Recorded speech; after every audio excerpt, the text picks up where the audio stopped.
배고픈 호랑이 한 마리가 있었습니다. 이 호랑이는 먹잇감을 찾기 위해서 사냥을 나섰습니다. 때마침 그때 토끼 한 마리가 깡총깡총 뛰어가고 있었어요. 호랑이가 아유 이거 잡아먹어야겠다 생각해서 앞발을 번쩍 들어가지고 탁 잡으려고 그러는데 토끼가 날카로운 눈빛으로 착 찌려보는 거예요. 그러면서 그 앞발을 탁 치면서 야 이거 나. 호랑이가 깜짝 놀랐습니다. 아니 토끼가 뭐길래 이렇게 배짱을 부리나. 그래서 혼자 중얼거리며 도망을 쳤습니다. 그 다음날이 됐어요. 역시 배가 고파가지고 또 나갔습니다. 사냥하러 또 나갔어요. 마치 또 토끼가 깡총깡총 가고 있는 거예요. 아 이것도 잘 걸렸다. 가가지고 이제 앞발을 딱 들어가고 딱 잡으려는데 또 탁 치는 거예요.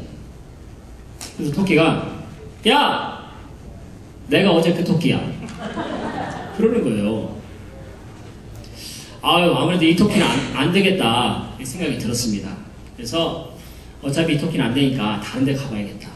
가봤는데 마침 그 토끼 떼들이 같이 이렇게 모여있는 거예요. 그래서 한꺼번에 다 쓸어버리겠다. 그래서 그냥 앞발을 쫙 들고 탁 치려고 그러는데 이 토끼들이 씩 웃으면서 이렇게 말하는 거예요. 야 소문 다 났어. 이 호랑이의 모습 오늘날 하나님의 자녀들의 모습과 같지 않나 그런 생각을 해봤습니다. 본래 하나님은 정말 호랑이처럼 온 세상을 누비면서 이 세상을 이기고 정복하고 승리하는 그런 삶을 우리에게 허락해 주셨습니다. 그런데 안타깝게도 오늘날 이 하나님의 자녀들이 세상에 굴복되어가지고 기가 팍 꺾여가지고 살아가고 있습니다. 승리는 못하고 계속되는 실패 속에서 수없는 실패를 맛보면서 패배감 속에 살아가고 있는 겁니다. 오늘 여러분 어떻습니까? 험한 세상 살다가 오늘 이렇게 오셨는데 여러분 어떻습니까? 정말로 하나님의 도우심 안에서 승리하는 삶을 살고 있습니까? 여러분 왜 우리가 승리하는 삶을 살지 못하게 되는 겁니까?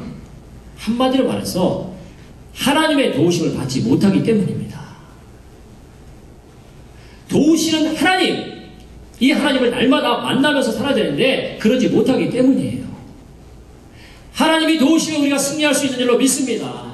하나님이 도우시면 우리가 세상을 이기고 세상을 누비면서 세상을 정복하면서 살게 되는 줄로 믿습니다.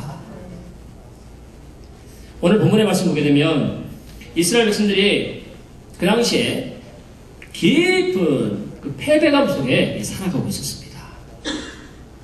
사무엘상 앞에 그 4장에 보게 되면 이스라엘 백성들하고 블레셋과 전투하는 장면이 나옵니다. 이때 이스라엘 군대가 크게 패했습니다. 이때 엄청난 군인이 죽었어요. 3만 명이, 무려 3만 명이 그 전쟁에서 죽었습니다. 그러니까 얼마나 그 패배감이 컸겠습니까?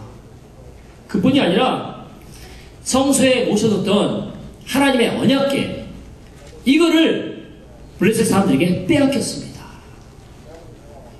언약궤를 빼앗기다니. 하나님의 임재를 상징해주는 언약궤를 빼앗기다니 얼마나 이 가슴 아픈 일입니까? 그래서 이스라엘 백성들이 깊은 패배감과 좌절감 속에서 한 달 한 날 살아가고 있었던 거죠. 그런데 오늘 본문을 보게 되면 오늘 본문 후반부를 보게 되면 완전히 그 분위기가 역전됩니다. 다시 블레셋 군대가 쳐들어왔는데 이스라엘 백성들이 승리한 거예요. 어떻게 승리했는가? 하나님이 도와주셨기 때문이었습니다. 그 전에 하나님이 안 도와주셨는데 이번에 하나님이 도와주셨어요. 하나님이 도와주시니까 이기는 거예요.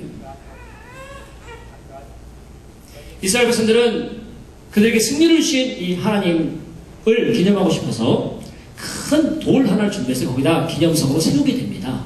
그리고 그 돌 이름을 에베네셀이라 그렇게 붙였습니다.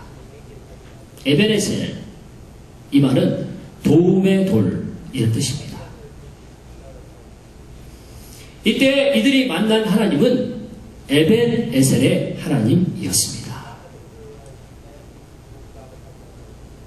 12절 말씀 우리 한번 읽어보겠습니다. 시작. 사무엘이 돌을 취하여 미스와 센 사이에 세워 이르되 여호와께서 여기까지 우리를 도우셨다 하고 그 이름을 에벤에셀이라 하니라. 그들이 에벤에셀 그 돌을 거기에 세우게 됐는데 이때 이들이 만난 하나님은 바로 에벤에셀의 하나님이었습니다. 에벤에셀의 하나님은 도우시는 하나님, 그런 뜻을 갖고 있습니다. 이들이 깊은 패배감에 사로잡혀 있었을 때 도우시는 하나님을 만났고 마침내 그 도우시는 하나님으로 말미암아 승리하게 됐던 겁니다. 할렐루야.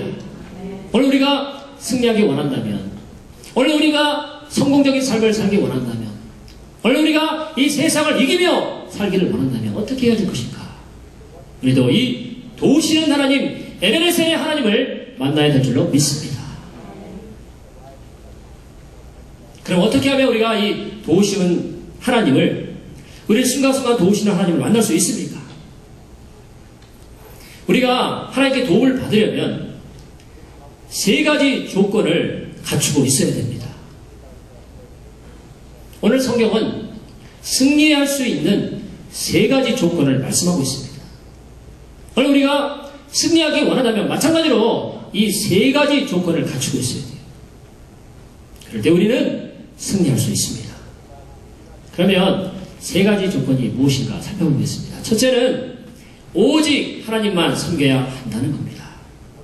3절과 4절 말씀 우리 스크린에 있는 거 함께 있습니다. 시작! 사무엘이 이스라엘 온 족속에게 말하 이르되 만일 너희가 전심으로 여호와께 돌아오려거든 이방 신들과 아스타롯을 너희 중에서 제거하고 너희 마음을 여호와께로 향하여 그만을 섬기라. 그리하면 너희를 블레 사람의 손에서 건져 내시리라.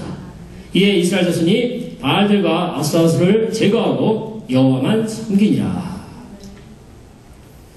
깊은 패배감과 실패감에 사로잡혀 있던 이 이스라엘 백성들에게 나타나서 사무엘은 전심으로 여호와께 돌아오라 했고 오직 여호와만을 섬기라 그렇게 말했습니다. 이들이 오직 하나님만을 섬기려고 하면 먼저 해야 될 것이 있었습니다. 하나님께 돌아와야 되는 건데 하나님께 돌아오기 위해서는 버려야 할 모습이 있었습니다. 그것은 바로 우상 숭배하는 모습이었습니다. 이걸 버리고 하나님께 돌아올 때 오직 하나님만을 섬길 수 있는 거죠.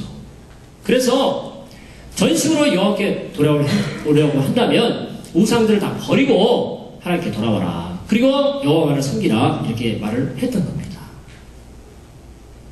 이렇게 사무엘의 지침을 따라서 이스라엘 백성들이 순종했습니다.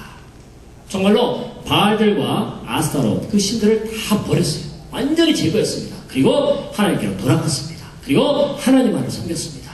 이때 이들이 승리를 거두게 됐습니다.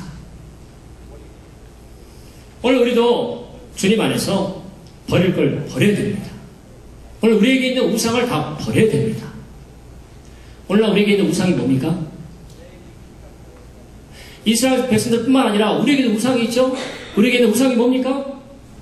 오늘 우리에게 있는 우상은 하나님보다 더 사랑하는 것, 하나님보다 더 좋아하는 것, 이게 우상입니다.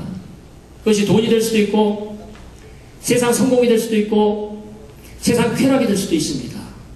우리 여기 티네이저들 아이들이 있는데 이 아이들에게는 뭐 컴퓨터 게임 많이 하는 거, 인터넷 많이 하는 거, 이런 게 또 될 수도 있겠습니다. 우리가 이런 우상들을 다 버려야 됩니다. 정말 우리가 하나님의 축복을 받기 원한다면 이런 것을 다 버려야 됩니다. 우리가 미국 생활하면서 커피를 많이 마셔요. 저나 여러분이나 우리 커피 많이 마시지 않습니까? 이 커피를 우리가 마실 때 그 안에 넣는 첨가물이 있어요. 늘 우리가 보게 되는 거죠. 뭡니까? have and have. 예, 이거 우리가 늘 보잖아요. 해프는 말 그대로 반반씩 뭘 섞은 겁니다. 뭐하고 뭘 섞은 거예요? 크림 반 섞고 우유 반 섞은 거죠. 그리고 이제 해프라고 합니다. 신앙을 가진 분들 중에 해프 신앙을 갖고 있는 분들이 있어요. 세상 반, 하나님 반. 물론 하나님 좋지만 세상 반. 이렇게 하면서 사는 거예요. 하나님 섬기는 거 오케이. 그거 좋은데 세상 재미? 이것도 좋아. 그래서 함께 이렇게 해프로 신앙 갖고 있는 분들 있습니다. 이거 버려야 됩니다. 이런 신앙 버려야 됩니다. 오직 하나님만을 섬겨야 됩니다. 그럴 때 우리가 승리와 축복을 맛볼 수 있는 겁니다. 골프를 무지 좋아하는 어느 장로님이 계셨습니다. 어느 주일 구름 한 점 없는 화창한 날이 됐어요. 골프하기 딱 좋은 날이었습니다. 고민이 됐어요. 주일인데 내가 장로인데 예배 드려야 되나 골프 치러 가야 되나 고민을 많이 하다가 아프다는 핑계를 대서 예배 빠져야겠다. 그렇게 결심하게 됐습니다. 그렇게 이제 핑계를 대고 골프장으로 갔어요. 집에서 이제 멀리 떨어진, 집에서 한 3시간 정도 멀리 떨어진, 사람들 보면 안 되니까 쭉 떨어진 거기 골프장으로 가서 골프를 치게 됐습니다. 골프를 막 치려는데 하늘에서 천사를 보고 있었어요. 그래가지고 이 천사가 그것을 내려다보면서 황당해가지고 하나님께 말씀을 드립니다. 하나님, 지금 어떤 장로가 있는데 이 장로가 예배 빠뜨려 먹고 지금 골프 치려고 합니다. 하나님 좀 벌을 줘야 되지 않겠습니까? 그러니까 하나님이 고개를 끄덕끄덕이시는 거예요. 동의해 주시는 거예요. 이제 이 장로님이 첫 번째 홀을 향해서 티샷을 날렸는데 공이 하늘을 높이 날아갔고 350야드 멀리 떨어진 거기 그 홀에 딱 들어가는 홀이런이 됐습니다. 장로님이 좋아서 어쩔 줄을 몰라 하는 거예요. 천사는 이 광경을 보면서 좀 어리둥절해가지고 하나님께 다시 묻습니다. 죄송한데요, 하나님. 저는 하나님께서 그 장로 벌을 주실 줄 알았습니다. 이게 어떻게 된 겁니까? 그러니까 하나님이 미소를 지으면서 이렇게 말씀하시다 그럽니다. 저 장로가 누구한테 가서 이렇게 멋진 홀인을 했다고 자랑할 수 있겠냐? 정말 벌을 받은 거죠? 여러분, 우리가 정말 좋아하는 거 있습니다. 정말 이것 참 끊기 쉽지 않다고 좋아하는 거 있어요. 네, 우리가 그런 것들을 버리고 오직 하나님만을 섬겨야 될 줄로 믿습니다. 누가복음 15장에 보면 유명한 탕자 비유가 나옵니다. 어느 날 둘째가 아버지에게 왔어요. 재산 중에서 내게 돌아올 분깃을 미리 내게 주십시오. 요청합니다. 아버지 이것을 주죠. 그러자 이 둘째 아들은 먼 나라로 와서 아주 방탕한 생활을 했습니다. 세상 쾌락에 푹 빠져 살았어요. 그러다가 재산을 다 낭비하고 거지가 됐습니다. 얼마나 비참하게 됐는지 돼지가 먹는 쥐염 열매를 먹으면서 배를 채워야 되는 그런 신세가 됐어요. 이때 아버지 생각이 났습니다. 내가 아버지께 돌아가리라. 결심하고 이게 돌아가는데 아버지가 그를 보자 달려와서 그를 맞이해 주는 거예요. 목을 안고 입을 맞추면서 환영합니다. 그리고 제일 좋은 옷을 입히고 큰 잔치를 벌려줬습니다. 오늘 우리 하나님은 아버지 하나님께 돌아가는 백성을 축복해 주신 줄로 믿습니다.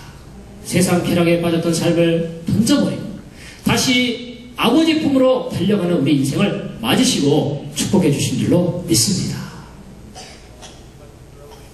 한국 최고의 테너로 알려진 성악가가 있습니다. 이분 황금의 테너다 이렇게 불려지기도 하는 분입니다. 임은균이라는 하는 분입니다. TV에 많이 나오는 분이에요.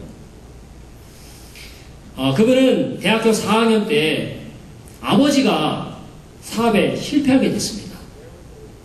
그래서 학비 마련도 제대로 할 수 없는 그런 아주 힘든 상황에 놓이게 됐어요.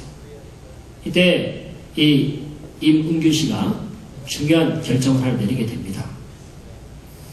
성악을 전공한 학생으로서는 차마 내리기 어려운 결정을 내렸습니다. 그거는 충무로의 음식점에 가서 노래를 부르는 거였습니다. 성악을 전공한 사람들은 이런 건 하지 않습니다. 근데 돈은 벌어야 되니까 그냥 하기로 한 거예요. 학비, 생활비, 어머니 입원비 이거 생각하니까 뭐 방법이 없습니다. 그래서 이걸 하기로 나섰습니다. 어느 날 그렇게 살아가던 중에 돈을 좀 아껴보려고 배는 줄이고 한 가운데 펌프물을 마셨습니다. 예전에 그 펌프물 있지 않습니까? 펌프에가 이렇게 나오는 물 그걸 이렇게 마셨어요. 배가 너무 고파가지고. 그런데 이 펌프물에 수질이 좋지 않아서 그만 장티푸스에 걸리고 말았습니다. 그래서 온 몸에 열이 나는 거예요. 열병을 갖게 됐습니다.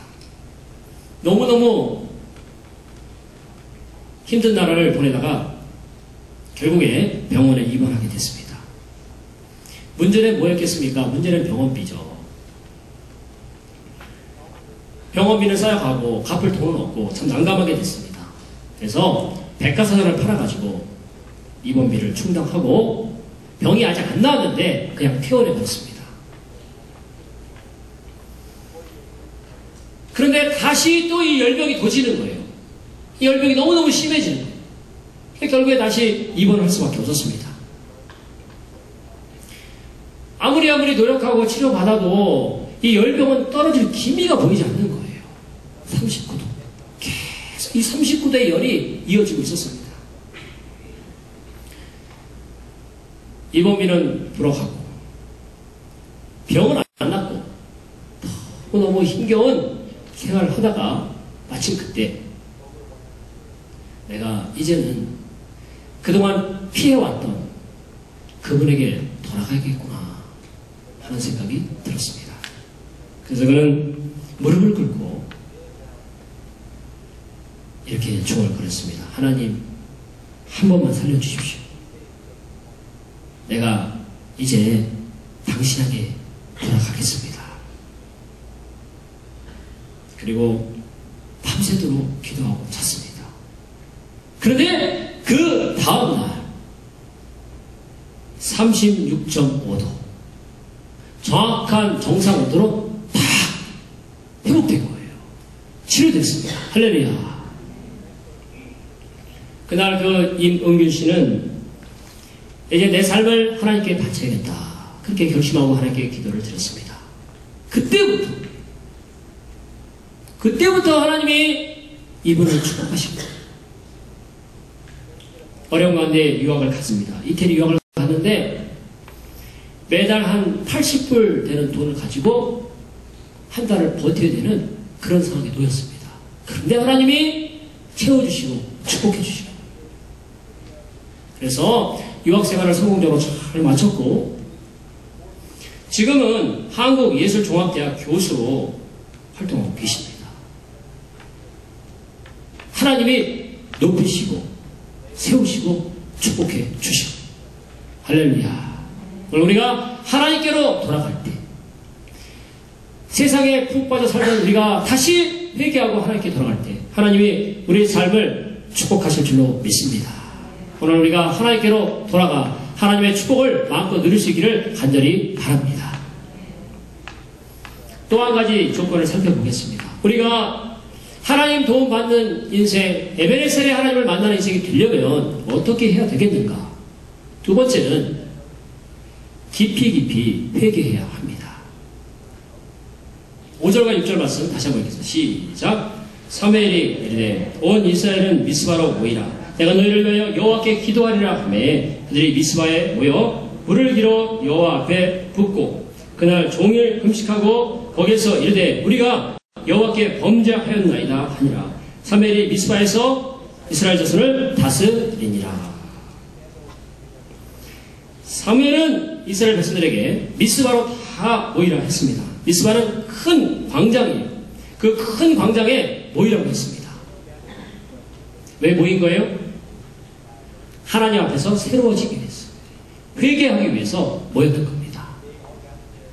여기 보면 이스라엘 백성들이 어떤 한 행동을 했습니다. 특징적인 한 행동을 했어요. 그 뭐예요? 물을 길어가지고 여호와 앞에 붓는 거예요. 여호와 앞에 제단이 있으면 물을 길어가지고 거기다 이렇게 부었던 겁니다. 이 물을 붓는 행동은 뭘 의미하는가 하면 온 마음을 다 쏟아서 우리가 회개하겠습니다 하는 그 결단을 보여주는 행동이었습니다.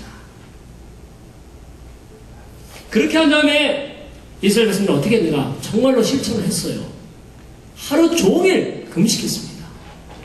우리가 이제 온 마음을 쏟아서 하나님 앞에 회개해야 되는데 어떻게 할 것인가? 금식하면서 하루 종일 회개하자 이렇게 결단을 하고 하루 종일 금식하며 회개한 겁니다.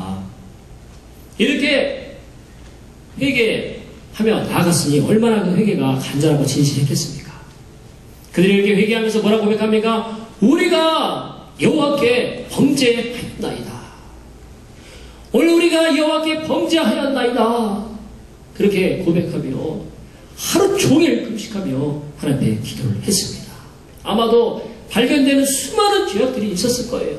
그동안 우상에 푹 빠져가지고 세상에 푹 빠져 살면서 얼마나 죄 많이 졌겠습니까? 그러니까 이 죄악 저 죄악 떠오르는 게 엄청 많았을 거예요. 사무엘이 증거해주는 말씀 들을 때마다 부딪히는 죄악이 너무 많았을 거예요. 그런 걸 다 고백하면서 그들의 온 마음을 쏟아서 금식하면서 간절하게 통회하면서 울며 하나님 앞에 회개를 했던 겁니다. 이렇게 회개하니까 하나님이 그 백성을 축복해 주셨습니다. 회개하면 하나님이 도우시는 하나님이 우리에게 임하여 주십니다. 호주 시드니 어느 교도소에 죄수 한 명이 있었습니다.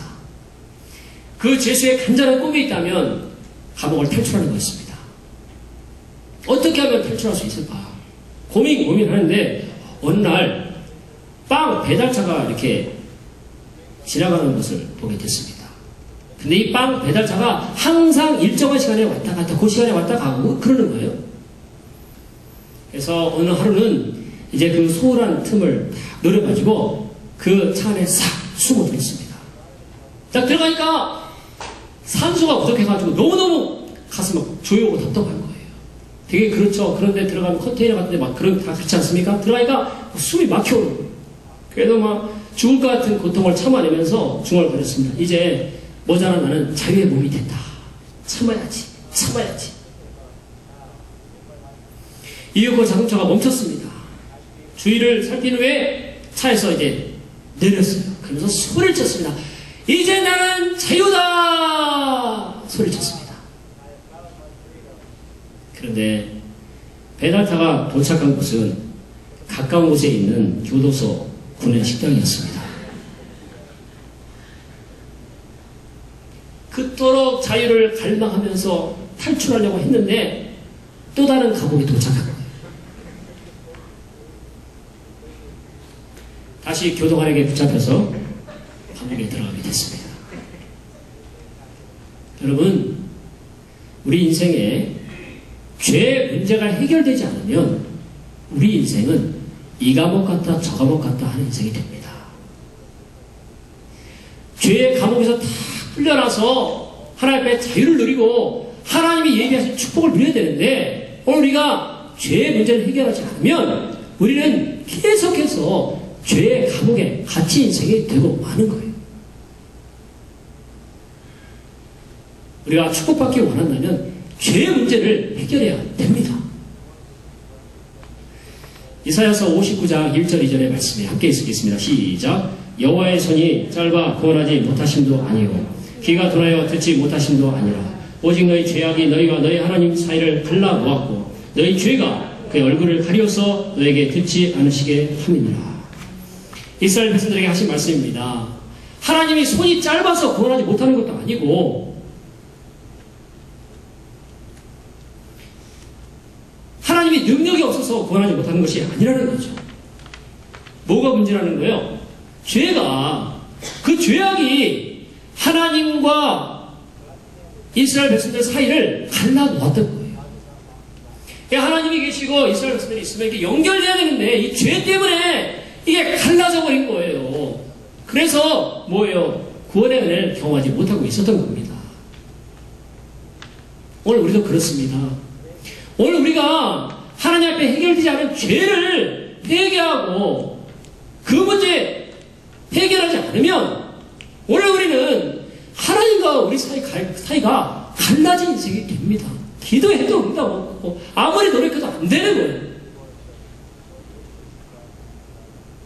오늘 우리가 하나님과 우리 사이를 갈라놓는 죄가 있다면, 혹시나 기도하는 중에 발견되는 죄가 있다면 철저히 회개해야 됩니다. 이스라엘 백성들이 온 마음을 쏟아가면서 하루 종일 금식하며 회개했던 것처럼 오늘 우리가 하나님 앞에 나와 우리의 모든 죄악을 다 고백하며 회개해야 합니다. 그러면 하나님과 우리 사이에 단절된 관계가 회복되고 하나님이 우리를 축복하시고 우리 삶이 승리하는 인생이 됩니다. 할렐루야. 오늘 여러분 하나님 앞에 나와 기도하게 될 때 여호와여 우리가 범죄하였나이다. 여호와여 우리가 범죄하였나이다. 여호와여 세상에 푹 빠져 살며 우리가 범죄하였나이다. 진실하게 고백하며 주 앞에 나올 수 있기를 바랍니다. 그럴 때 여러분 안에 죄의 문제가 해결되고 하나님 안에서 승리하고 축복받는 복된 삶이 임할 줄로 믿습니다. 할렐루야. 이제 세 번째 조건을 보겠습니다. 그럼 세 번째는 또 어떻게 되는가? 하나님께 돌아와야 되고 오직 하나님만을 섬겨야 되고 회개해야 되는데, 그러면 세 번째는 무엇인가? 세 번째는 간절히 기도해야 한다는 겁니다. 우리 7절부터 9절까지의 말씀 함께 읽겠습니다. 시작. 이스라엘 자손이 미스바에 모였다 함을 블레 사람들이 듣고 그들의 방백들이 이스라엘을 치러 올라온지라. 이스라엘 자손들이 듣고 블레 사람을 두려워하여 이스라엘 자손이 사무엘에게 이르되 당신은 우리를 위하여 우리 하나님 여호와께 쉬지 말고 부르짖어 우리를 블레 사람의 손에서 구원하시게 하소서 하니, 사무엘이 젖먹는 어린 양을 가져다가 온전한 번제를 여호와께 드리고 이스라엘을 위하여 여호와께 부르짖음에 여호와께서 응답하셨더라. 이스라엘 백성들이 미스바 광장에 모였다는 소식을 듣고 블레셋 군대가 다시 쳐들어왔습니다. 다시 전쟁이 일어난 거예요. 이때 두려워 떨던 이 이스라엘 백성들이 사무엘에게 와서 요청합니다. 당신은 쉬지 말고 우리를 위해서 기도해달라 요청을 합니다. 쉬지 말고 기도한다. 이 말은 간절하고 뜨겁게 기도해달라는 말입니다. 이때 사무엘이 그 말을 듣고 정말 쉬지 않고 간절하게 하나님 앞에 부르짖어 기도를 하게 됐어요. 그때 어떤 일이 벌어졌습니까? 하나님이 큰 우레를 보내셨습니다. 큰 우레가 큰 우레가 치면서 블레셋 그 군대를 다 흩으시고 다 어지럽혀 놓으시는 겁니다. 이제 그 번개가 그 우레가 내려치는 가운데 블레셋 군대가 정신을 못 차리게 됐어요. 위에서 막 내려치니까 어떻게 할지 혼비백산이 되고 말았습니다. 이때 이제 칼을 가지고 가서 치면 승리하는 그런 상황이 됐습니다. 정신 못 차리고 있는 이 블레셋 군대 향해 나가서 이스라엘 백성들이 칼로 칩니다. 그리고 큰 승리를 거두게 됐어요. 하나님은 세상 만물을 움직이면서 역사하시는 하나님이십니다. 오늘 우리가 이 세상 만물을 움직이시는 하나님 앞에서 도움을 구하게 되면 주님이 모든 만물을 움직이시며 우리에게 승리를 허락해 주십니다. 주님이 모든 만물을 컨트롤하시고 주관하시면서 우리에게 승리를 허락해 주시는 겁니다. 할렐루야. 제가 처음에 미국에 왔을 때 캘리포니아에 있는 탈보 세미너리로 유학을 오게 됐습니다. 그런데 이 탈보 신학교 가르치는 교수님들 중에 달라스 신학교 출신들이 굉장히 많았어요. 달라스 신학교가 성경 해석 분야에 아주 권위 있는 학교입니다. 그 학교 출신들이 굉장히 많으셨어요. 지금은 이 달라스 신학교가 이렇게 좋은 학교가 됐는데 한때 이 달라스 신학교가 큰 위기를 맞이했던 적이 있었습니다. 1924년에 이 신학교가 자리를 잡아가는 과정인데 너무 빚이 많아가지고 그만 이 학교를 문을 닫아야 되는 그런 위기에 처해지게 됐습니다. 그런데 이 학교를 설립하셨던 셰퍼 박사님 그리고 이 하나님의 사람들이 이제 그 학창시 문을 잠그고 하나님 앞에 나와 기도하기 시작했습니다. 그렇게 기도하는 중에 셰퍼 박사님 옆에 있던 해리 아이언사이드라는 분이 이런 말을 했습니다. 주님, 당신은 모든 산과 모든 언덕과 모든 가축을 다 주관하고 계신 부자이시지 않습니까? 그 가축들 중에서 얼마를 팔아서 돈을 보내주십시오. 그래서 이 학교의 빚을 갚도록 도와주시옵소서. 계속해서 이 학생들을 가르칠 수 있도록 도와주시옵소서. 그렇게 기도를 했습니다. 이 기도를 하니까 주변의 분들이 다 감동을 받았어요. 그래, 하나님이 부자신데 우리가 기도해보자 합심해서 기도를 하게 됐습니다. 그런데 한참 기도하는 중에 이상한 일이 벌어졌습니다. 카우보이 모자를 하고 구두를 신은 어떤 사람이 그 학교 사무실에 들어온 거예요. 그리고 그 직원에게 이렇게 말을 하는 겁니다. 저는 달라스의 카우보이입니다. 저는 오늘 마차 2대에 가축을 가득 싣고 가서 이 가축들을 다 팔았습니다. 그 돈을 가지고 저는 다른 데 투자할 생각을 갖고 있었습니다. 그런데 왠지 모르게 마음속에 더 좀 의미 있는 것에 돈을 쓰면 좋겠다 하는 생각이 들었습니다. 그래서 저는 이 돈을 이 신학교에 기부하기로 했습니다. 도네이션 하기로 했습니다. 그렇게 말하는 거예요. 이 돈을 받아주십시오. 사무실의 그 여직원은 영문도 모른 채 이제 황급하게 학창실로 달려갔습니다. 그 가보니까 예수님 이름으로 기도합니다. 기도가 다 끝나는 거예요. 들어가서 그 수표를 건네드렸습니다. 자초지종을 다 설명하고 이렇게 받았습니다. 딱 드리고 그 수표를 받아든 셰퍼 박사님이 그 옆에 아이언사이드 그 멋진 기도를 했던 그분에게 이렇게 얘기를 하는 겁니다. 어깨를 툭 치면서 이렇게 얘기하는 거예요. 이보게 주께서 방금 가축을 팔아서 이 돈을 보내주셨다네. 할렐루야. 여러분, 우리가 위기를 만날 때, 이 험한 세상 살아가면서 수많은 위기를 만날 때 간절히 하나님 앞에 나와 기도하게 되면 주님이 우리 기도에 응답해 주실 줄로 믿습니다. 오늘 본문 13절부터 뒤에 나오는 이 말씀들은 전쟁 이후의 상황을 소개해주고 있는 그런 말씀이 되겠습니다. 우리가 읽지는 않았는데 거기 보면 이제 그 다음에 이뤄진 일들이 쭉 소개됩니다. 그때 평화가 오게 됐습니다. 더 이상 이제 사무엘 통치하는 동안에 거기에 전쟁이 오게 됐습니다. 계속해서 평화로운 나날이 계속됐어요. 그런데 왜 그렇게 된 것이냐?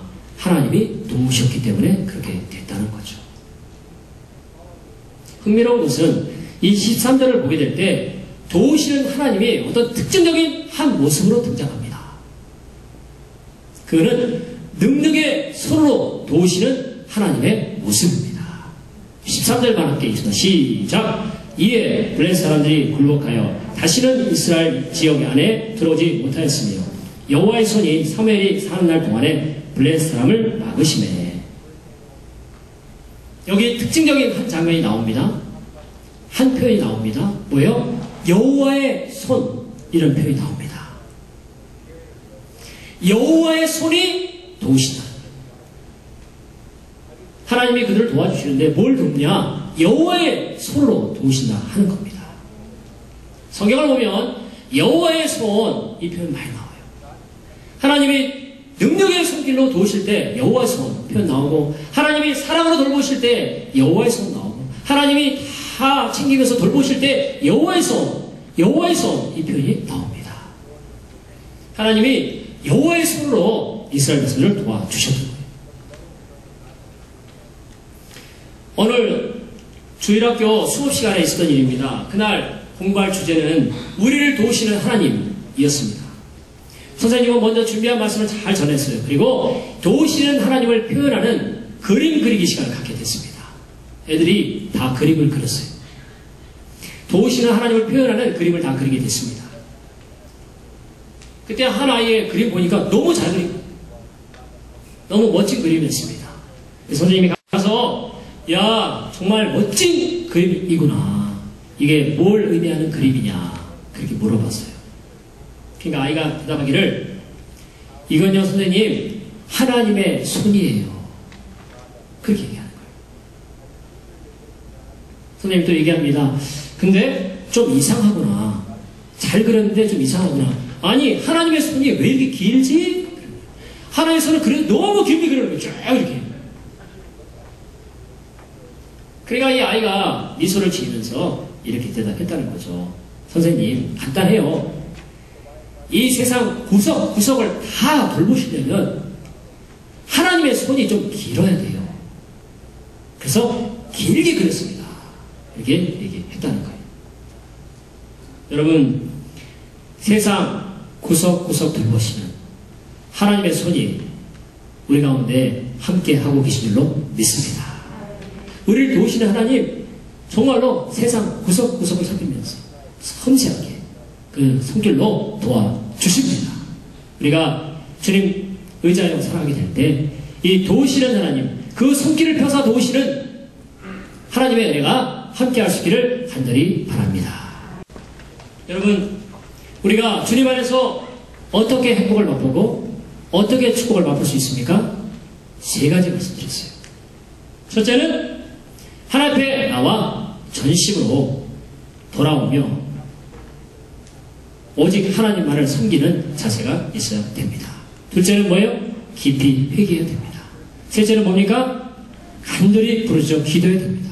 그럴 때 우리는 하나님이 예비하신 복과 행복을 누릴 수 있습니다. 주님 안에서 날마다 행복한 삶, 축복의 삶을 살아 주께 영광 돌릴 수 있기를 주님의 이름으로 축원합니다.